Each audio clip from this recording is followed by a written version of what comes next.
Rabaya Shandaraba. Nyatakan kemuliaan-Mu di tengah-tengah kami, ya Aba, ya Bapa. Dan seperti pujian ini, biarlah Engkau terus beserta kami, sebab kami tidak akan pernah berjalan kalau Engkau tidak menyertai kami. Terima kasih Bapa. Mari kita berdoa bersama-sama.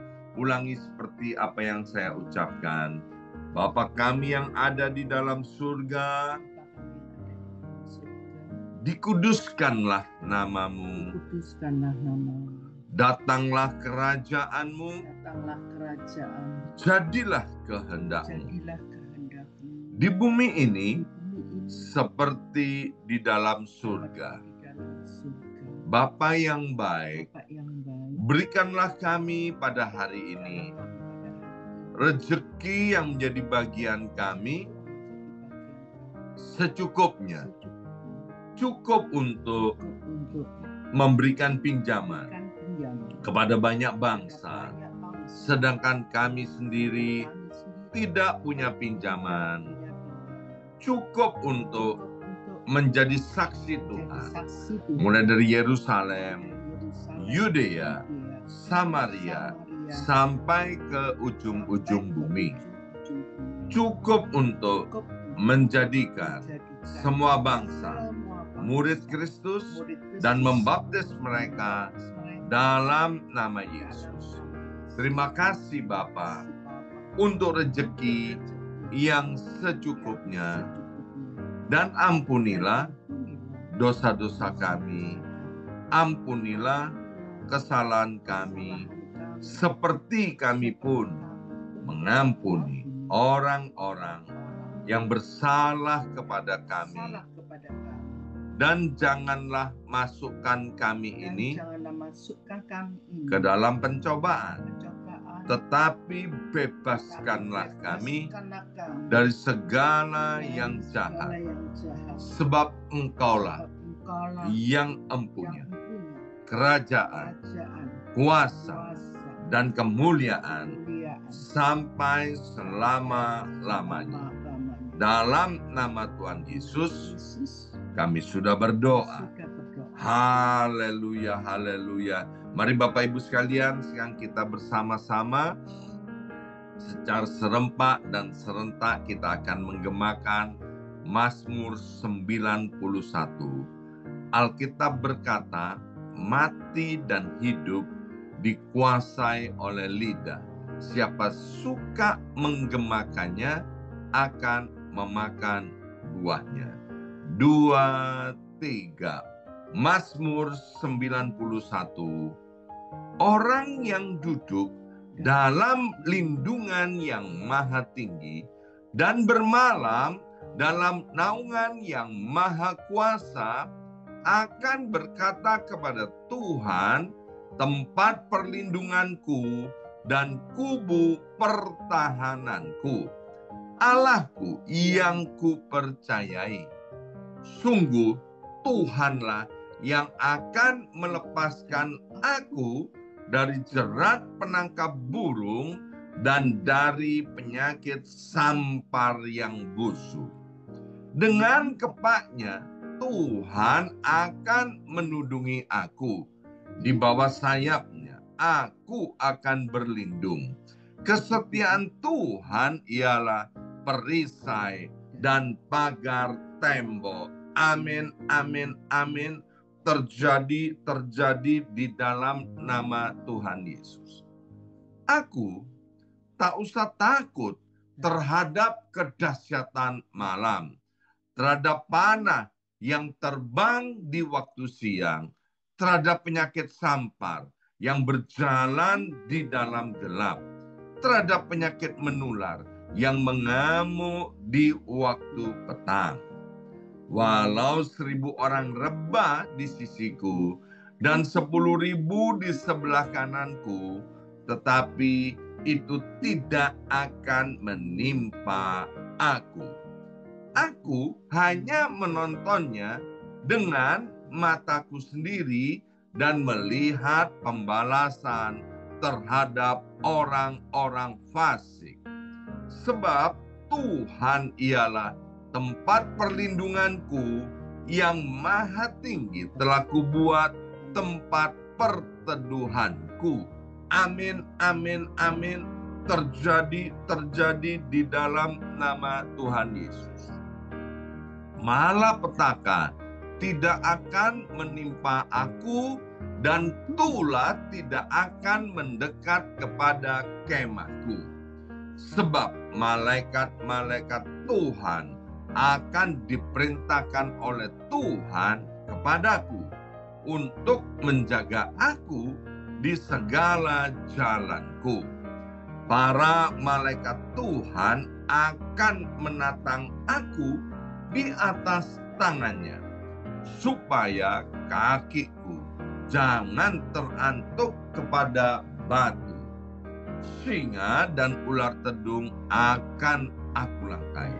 Aku akan menginjak anak singa dan ular naga. Amin, amin, amin. Terjadi, terjadi di dalam nama Tuhan Yesus.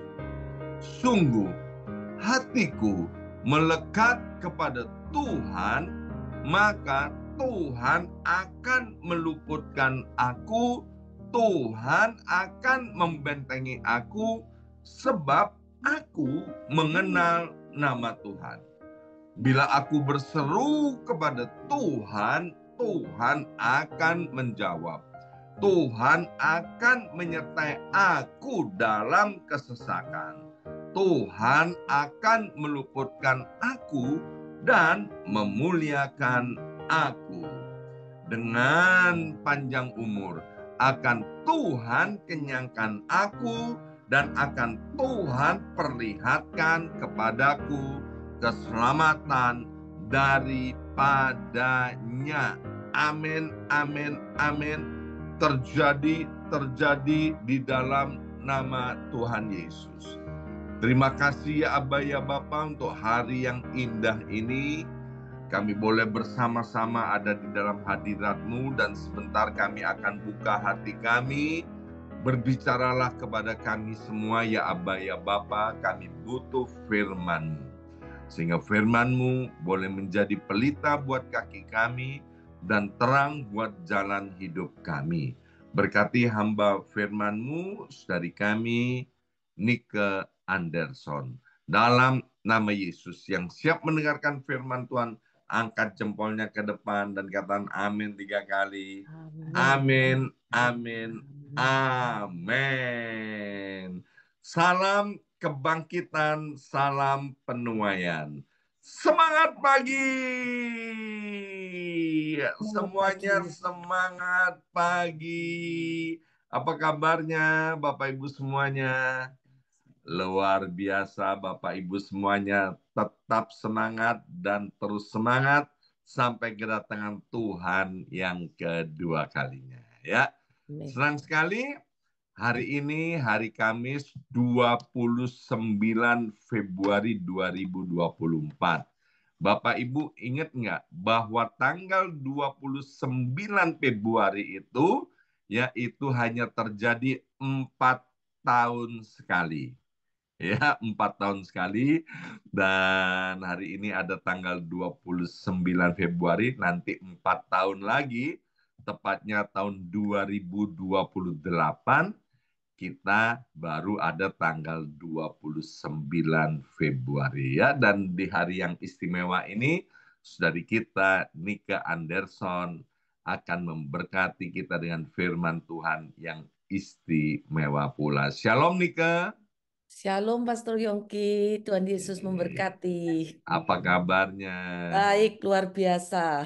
Iya, luar biasa. Di tengah-tengah kesibukan untuk mempersiapkan pesta ulang tahun bagi putrinya, ya, hari ini masih menyempatkan diri melayani kita. Baik, Nika, silakan waktu dan tempat untuk Nika. Terima kasih waktu-waktunya. Ya, shalom. Semangat pagi untuk Bapak, Ibu, Saudara-saudari yang ada di Amerika, dan selamat sore untuk saudara-saudara Bapak, Ibu yang ada di Indonesia. Tuhan Yesus memberkati kita semua. Amin. Pada hari ini kita akan bersama-sama merenungkan firman Tuhan. Mari kita buka yang terambil dalam kitab Mazmur 45 ayat yang kedua. Mazmur 45 ayat yang kedua. Mari kita baca sama-sama ya. Hatiku meluap dengan kata-kata indah. Aku hendak menyampaikan sajakku kepada raja. Lidahku ialah pena seorang juru tulis yang mahir. Firman Tuhan pada hari ini bertema lidahku adalah pena. Sekali lagi katakan lidahku adalah pena. Di sini pemazmur menulis pena seorang juru tulis yang mahir. Jadi dengan lidah kita ini itu seumpama seperti pena. Menggambarkan suatu kehidupan kita. Bagaimana perkataan kita ini menentukan kehidupan kita yang akan datang dan saat ini. Jadi benar-benar kita ini harus bisa ya mengontrol, mengekang lidah kita dari segala perkataan yang sia-sia. Kalau kita memperkatakan yang sia-sia itu semua akan merugikan diri kita sendiri. Dan kita tidak akan mendapatkan keuntungan apa-apa kalau kita berkata yang sia-sia. Bahkan dalam kitab Yakobus 3 itu dikatakan dosa karena lidah. Kenapa ada dosa karena lidah? Kita kalau buka di Yakobus 3 ayat keempat sampai ke-10. Yakobus mengumpamakan seperti kapal-kapal di ayat keempat. Walaupun amat besar dan digerakkan oleh angin yang keras, namun dapat dikendalikan oleh kemudi yang amat kecil menurut kehendak jurumudi. Begitu dengan kendaraan kita yang kita kendarai hari-hari ini. Dikendalikan oleh apa? Kemudi. Tergantung kita mengendalikannya kemana. Di ayat kelima dikatakan, demikian juga lidah, walaupun suatu anggota kecil dari tubuh, namun dapat memegahkan perkara-perkara yang besar. Betapapun kecilnya api, ia dapat membakar hutan yang besar. Kita lihat ya kalau ada kejadian, kebakaran, api kecil bisa menghanguskan demikian besar. Di ayat ke-6 dikatakan, lidah pun adalah api.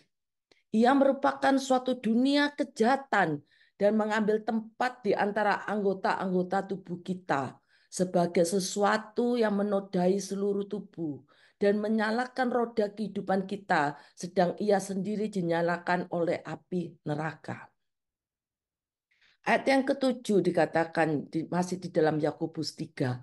Semua jenis binatang liar, burung-burung, serta binatang-binatang menjalar dan binatang-binatang laut dapat dijinakkan dan telah dijinakkan oleh sifat manusia. Kita kalau ke kebun binatang, kita lihat itu binatang yang besar-besar, singa, beruang, ular yang galak-galak itu. Tetapi dia bisa di kebun binatang bisa jinak.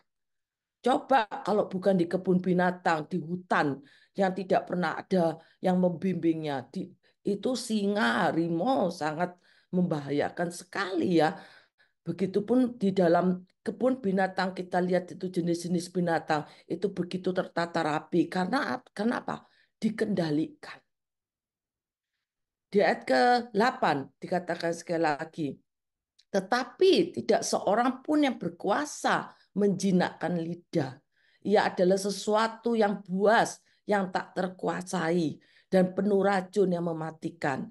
Di ayat ke-9 dikatakan, dengan lidah kita memuji Tuhan, Bapa kita, dan dengan lidah kita mengutuk manusia yang diciptakan menurut rupa Allah. Tadi kita puji Tuhan, kita memuji Tuhan, kita merasakan hadirat Tuhan, dan biarlah kita sering memuji Tuhan. Kalau dengan sering memuji Tuhan, maka kita akan selalu mengingat kebaikan Tuhan.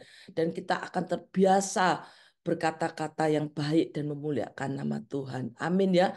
Bahkan di ayat 10 dikatakan, dari mulut yang satu keluar berkat dan kutuk. Hal ini saudara-saudaraku tidak boleh demikian terjadi. Sekali lagi dikatakan, hidup manusia itu dikendalikan oleh lidah. Karena firman Tuhan seperti dikatakan dalam Amsal 18 ayat 21. Hidup dan mati dikuasai lidah. Siapa suka mengemakannya akan memakan buahnya. Pastor Yongki setiap kali mengatakan firman ini sebelum kita mengucapkan Mazmur 91. Kenapa? Kita harus mengaminin hidup dan mati dikuasai lidah. Makanya Mazmur 91 itu harus sering kita baca setiap hari. Jadi puji Tuhan ya, dan bukan sekedar dibaca tetapi direnungkan dan dilakukan. Amin. Seperti kalau kita melekat kepada Tuhan, maka apa jika kita berseru kepadanya, Tuhan mendengar. Tuhan melindungi kita, Tuhan menyertai kita. Jadi sekali lagi, lidah ini bukan sekedar kita rawat, kita bersihkan setiap hari, tetapi kita harus bisa menguasainya, mengendalikan lidah kita. Coba sentuh lidah kita masing-masing. Kita harus siap mengendalikan, karena jangan sampai lidah kita ini menjadi hal-hal yang tidak baik dengan perkataan kita. Jalan kehidupan kita ini akan dipenuhi berkat. Jalan hidup kita ini akan dipenuhi dengan kasih, damai sejahtera. Jika kita memakai perkataan kita yang baik dan sebaliknya. Kalau kita berkata yang kutuk, maki-maki, ngomong yang negatif, maka itu yang akan terjadi dalam hidup kita. Jadi pemazmur ini menggambarkan lidah kita ini menentukan banyak hal dalam kehidupan kita. Dan perlu kita pelajari bersama-sama ya, di mana lidah kita ini seperti pena yang sedang melukis dan mewarnai hidup kita. Kalau kita lihat lukisan, nggak semuanya bagus. Ada lukisan yang begitu indah, sampai sangat bernilai harganya. Tetapi ada lukisan yang begitu murah, tidak ada nilainya. Oleh sebab itu kita nih, lidah kita tuh seperti pena, lidah adalah pena. Bagaimana kita mau menentukan hasil lukisan kita di akhir hidup kita? Apakah kita akan memiliki lukisan yang begitu bernilai, begitu bisa diwariskan, atau lukisan yang kita punyai nantinya tidak ada artinya apa-apa? Oleh sebab itu kita lidah adalah pena, kita melukis kehidupan kita dengan lidah kita, dengan memuliakan nama Tuhan. Amin. Lidah itu adalah pena yang menentukan kesaksian hidup kita. Yang pertama, lidah adalah pena yang menentukan kesaksian hidup kita. Bagaimana kita bisa hidup kita jadi saksi banyak orang. Dalam Lukas 6 ayat 45, hari ini kita baca banyak firman Tuhan. Saya tergerak sekali untuk membacakan beberapa firman Tuhan ya, karena pada waktu saya merenungkan firman Tuhan ini, seperti ayat-ayat itu banyak bermunculan. Jadi seperti itu ya. Jadi saya percaya firman Tuhan itu ya dan amin. Di lidah kita ini menentukan kesaksian hidup kita. Di mana di Lukas 6 ayat 45 dikatakan, orang yang baik mengeluarkan barang yang baik dari perbendaharaan hatinya yang baik. Dan orang yang jahat mengeluarkan barang yang jahat dari perbendaharaannya yang jahat. Karena diucapkan mulutnya meluap dari hatinya. Kita boleh saja ya, kita ini aktif ke gereja, rajin melayani Tuhan. Itu bagus, puji Tuhan. Tetapi kalau lidah kita tuh jahat, jadi batu sandungan, kita gosip, bahkan mengatakan yang tidak baik, yang tidak sesuai dengan kenyataan yang ada, itu jahat di mata Tuhan. Istilahnya kalau orang di sini kalau gosip itu nambahi bumbu, dikasih garam mericanya biar lebih sedap, biar lebih mantap gitu ceritanya. Jadi ceritanya di-upgrade gitu ya. Jadi semakin seru. Tapi itu jahat di mata Tuhan. Kalau nggak benar, tidak sesuai, akan jadi batu sandungan. Amin. Yang kedua adalah lidah itu adalah pena yang menentukan hubungan kita dengan sesama kita, dengan keluarga kita, dengan teman kita, istri, suami, anak, saudara-saudari kita yang seiman maupun tidak seiman. Apakah hubungan kita ini akan menjadi kuat, akan semakin baik, atau hubungan kita semakin tidak baik? Contohnya di dalam Mazmur 110:33, persaudaraan yang rukun. Kita masih ingat ya lagu pujian, Oh, betapa indahnya dan betapa eloknya bila saudara seiman hidup dalam kesatuan. Akhirnya apa? Pak urapan di kepala Harun turun meleleh ke janggut dan ke leher jubahnya. Sehingga apa? Embun Gunung Hermon turun ke atas gunung-gunung Sion, ke sanalah Tuhan memerintahkan berkat kehidupan untuk selama-lamanya. Jadi kita dalam setiap pujian, kita mau menaikkan syukur kita, kita harus benar-benar mengalami supaya pujian yang kita nyanyikan dengan segenap hati kita itu terjadi, tergenapi dalam hidup kita. Yang ketiga adalah lidah itu adalah pena yang menentukan sukacita kita. Jadi kita ini bisa bersuka cita, tidak bersuka cita tergantung dari lidah kita. Kalau kita mau senantiasa selalu bersyukur, kita mau belajar melihat sisi positif dari setiap orang di sekitar kita. Sisi positifnya pasti ada. Jadi jangan selalu menilai dari sisi negatifnya. Setiap orang pasti memiliki sisi positif ya. Sukacita adalah bagian dari 9 buah roh juga kan. Jadi firman Tuhan sering kita dengar bersukacitalah senantiasa seperti dalam Filipi 4 ayat 4 dikatakan. Bersukacitalah senantiasa dalam Tuhan. Sekali lagi kukatakan bersukacitalah. Kata yang singkat ini bersukacitalah senantiasa. Sering saya renungkan pada waktu saya mendapatkan suatu problem. Saya bertanya sama Tuhan, gimana ya Tuhan mau bersuka cita? Oh ini lagi ada masalah kok disuruh sukacita. Saya kadang pernah dapat problem, saya coba tersenyum. Susah loh tersenyum. Bersukacita, bisanya apa? Nangis. Mana ada kita lagi susah kok suruh tersenyum, nggak bisa. Jadi saya kadang dalam hati saya bersuka, tapi saya kalau mempelajari perkataan ini, saya sekarang ngerti, benar-benar ngerti. Di mana bersukacitalah senantiasa dalam Tuhan ini artinya apa? Kita berserah. Berserah total, percaya saja Tuhan pasti tolong. Dan kalau Tuhan tolong semua indah pada waktunya. Di situ saya bisa tetap bersuka cita, belajar bersuka cita di dalam kesulitan walaupun itu memang sulit dan tidak mudah. Cuman saya percaya Tuhan akan tolong, Tuhan akan tolong. Nanti aku akan bersuka cita, aku akan berkemenangan. Jadi katakan yang baik dulu ya. Nanti akan kita tuai di belakangnya. Amin. Yang keempat, lidah itu adalah pena yang menentukan masa depan kita. Tuhan itu selalu merencanakan yang baik dalam hidup kita. Dari lahir ada bayi yang berdosa? Gak ada. Semua bayi lahir tuh lucu, murni, suci, kudus. Semua bayi gak ada. Yang ada di muka bumi ini terus jadi monster itu gak ada. Bayi itu semua lucu, baik. Tapi yang menjadi pertanyaan kalau sudah besar, kok jadi penjahat?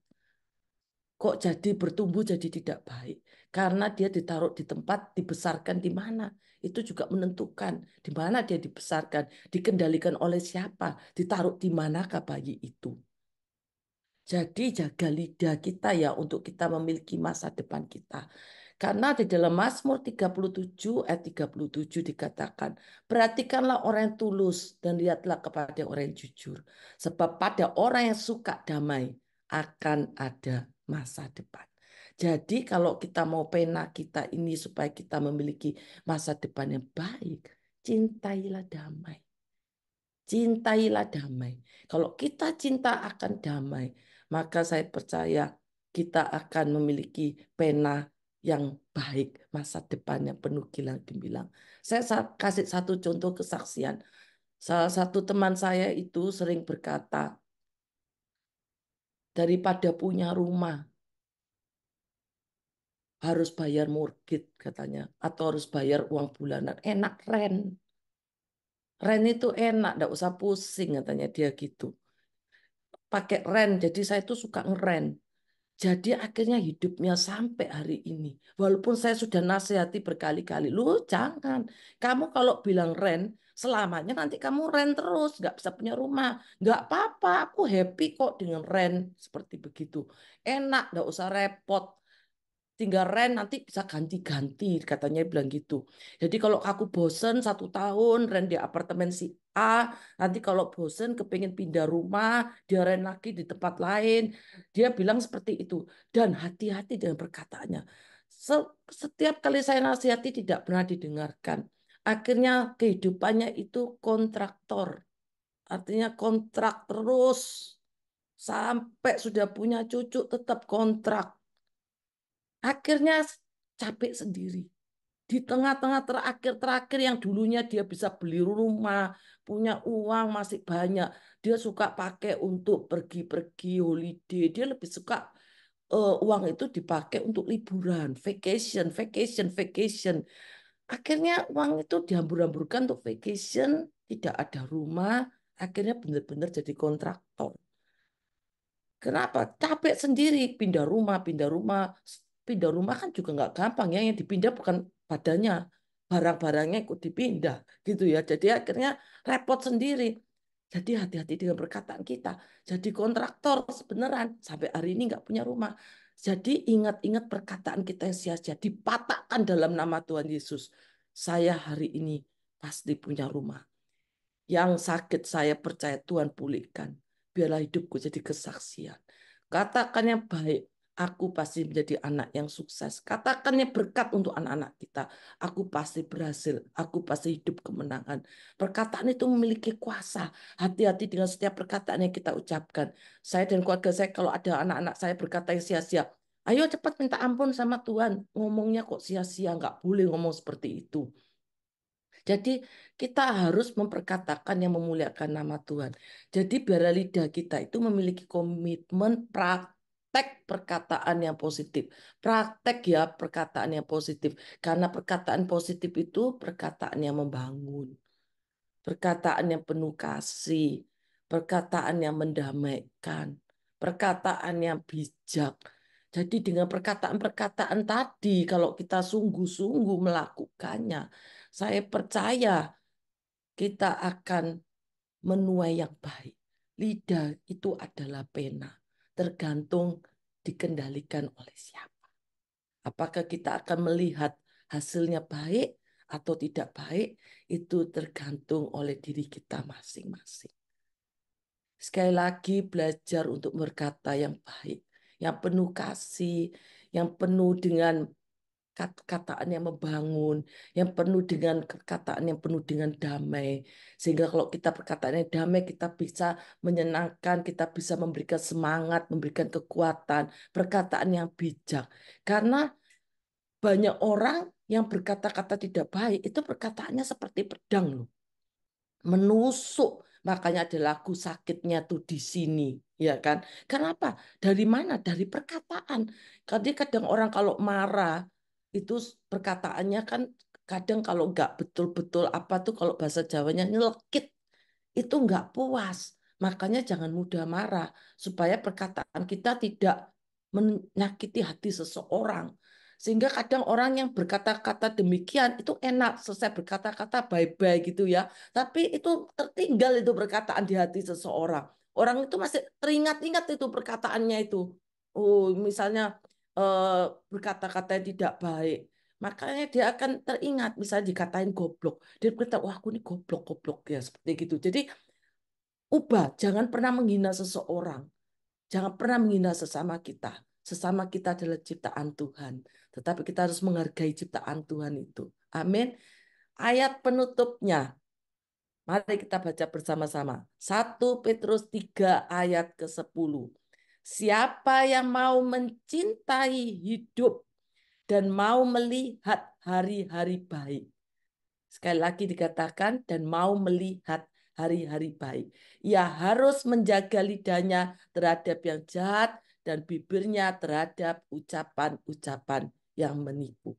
Amin. Saya tutup firman Tuhan pada hari ini, biar firman Tuhan ini boleh menguatkan kita semua dengan berdoa. Bapa, terima kasih untuk firman-Mu Tuhan.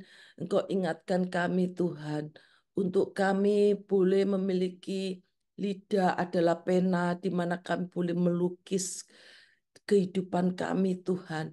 Untuk kami bisa mewariskan hidup kami ini Tuhan dengan memuliakan nama Tuhan. Dan melalui kehidupan kami ini Tuhan, boleh benar-benar menjadi berkat dimanapun kami berada. Kami boleh memuliakan nama Tuhan. Kami boleh menyenangkan hati Tuhan. Jauhkanlah kami Tuhan dari perkataan sia-sia. Ampuni kami Tuhan kalau kami pernah berkata sia-sia di masa lalu kami. Kami cabut segala perkataan sia-sia di dalam nama Tuhan Yesus. Supaya tidak menjadi kutuk di dalam hidup kami. Tetapi biarlah kami mau hari ini dan seterusnya dan selamanya untuk memperkatakan berkat. Di mana kami percaya Tuhan, lidah ini Tuhan biarlah bukan kami perlu Engkau Tuhan, Roh Kudus untuk ikut ambil alih, untuk mengendalikan lidah kami. Sehingga kami percaya Tuhan, biar setiap pujian, setiap firman kami renungkan, boleh termeterai dalam hidup kami. Sehingga perkataan-perkataan yang keluar dari bibir kami, dari setiap hati dan pikiran kami, benar-benar berasal dari Engkau. Dan nama Tuhan saja yang ditinggikan dan dimuliakan. Terima kasih ya Bapak untuk firman-Mu, menjadi kekuatan buat kami semua. Hanya di dalam nama Yesus Tuhan, biar berkat Abraham, Iskak, dan Israel turun atas kami semua dari sekarang sampai selama-lamanya. Haleluya. Amin.